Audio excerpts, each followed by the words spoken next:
Здравейте! Коледа е.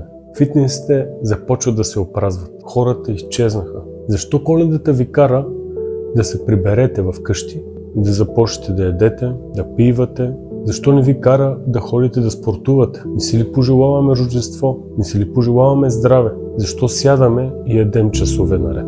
Защо се местим от трапеза на трапеза, от маса на маса с различни хора? Защо не спираме да ядем? Защо не спираме да пием? Логиката е да бъдем по-здрави. Защо спираме фитнеса? Добре, хубаво, празници. Може да се поотпусне малко. Можем да си хапнем малко повече от нормалното. Може да пинем, събираме се на бъдни вечер с роднини. Но защо прекаляваме? Ще погледна малко по-философски на нещата. Нещо се е случило преди 2000 години. Нещо много добро се е случило. Какво се е случило? Родил се е човек, който е променил света към по-добро. Написал е закони. Докато са го гонили да го кръстат, в един момент почват да вярват в него. Защо? Защото е показвал правия път на хората, как да живеят здравословно, как да живеят с по-добрата част от себе си, как да бъдат добри, но не да бъдат добри към всички, но да бъдат добри към себе си. Мислете за здравето си. Защо спирате да тренирате? Нормално е да се почините една седмица от тежки тренировки. Хубаво е от време на време да се почива. Но защо ви няма декември месец? Защо ви няма началото на януари? Защо спирате да тренирате? Трябва да се почне сега. Не може да кажете започвам след нова година. Ако сте се навили нещо да почнете, започнете го днес. Защо отлагате? Мислите, че ще се промени нещо? Мислите, че настройката ще ви е друга? Мислите, че след 10 дена ще мислите по различен начин? Започнете да тренирате, не ви пречи. Да, пътувате. Добре, по другите населени места няма фитнес ли? По почивки, по хотелите няма фитнес ли? Направете половин час кардио.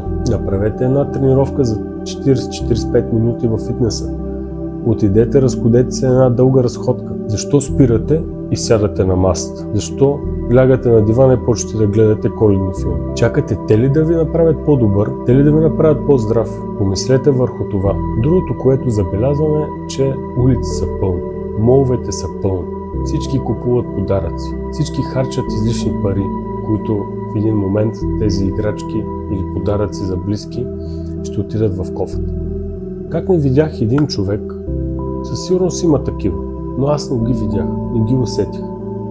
Един човек да купи карта за фитнес, да подари карта за фитнес или пък да подари някаква карта за друг спорт. Защо не видях един човек да купи хранителен режим или тренировъчен план и да го подари на някой за новата година?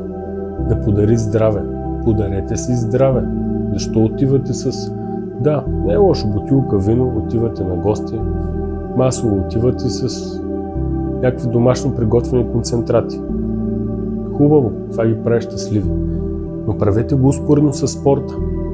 Стига сте пълнили моловете и стига сте купували излишни предмети. Хубаво е да си подари подарък. Помислете за вашите близки и за приятелите си. Помислете за вас. Подарете си здраве. Не пълнете моловете, за да купувате излишни неща, които после отиват някъде. След Коледа има една седмица до Нова година. Хората спират да спортуват. Защо си казват, ще го направя след Нова година? Какво ви пречи? Почивни дни са. Починете си.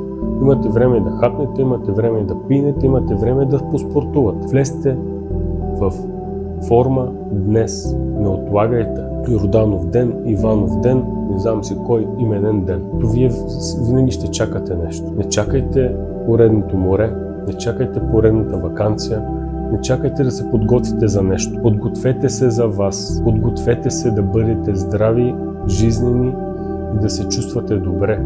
Направете го днес. Болно ми е, като виждам, че спорта е на втори план по празниците. Тези празници не са това, което ние си ги въобразяваме, че са. Не са само да едем и да пием. Те са почивни дни, да си починим, да рестартираме организма си, да рестартираме мисленето си. За това може да ни помогне спорт. Отидете в почивните си дни на спорт.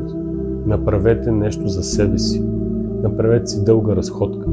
Отидете на планина. Ако не обичате планината и студа, при нас не съм много привърженик на студа, но отидете в спортна зала. Фитнес има навсякъде. Отидете в един фитнес. направете малко кардио, поспортувайте. За това са почивни дни, да обърнете малко внимание на себе си. За един ден ще видите близките си, на втория ден ще видите приятелите си, на третия ден какво ще правите. И много хора си взели дълга отпуска 10-15 дни. Какво правите тези 10-15 дни? Казвате си, ще си почина, ще си хапна, ще си пина, ще полежа, пък след нова година започвам да спортувам. И като започнете след нова година да спортувате, мислите, че няма да ви е трудно ли? Не може да се спре за 1-2 седмици и после да почнете, все едно не сте спирали. Ще ви е много трудно. Затова правете успоредно нещата. Почивнете си, за това са почивните дни. Хъпнете, вижте се с приятели, вижте се с близки, но и влезте в залите. Поспортувайте. Това ви пожелавам на вас. Здраве през новата година!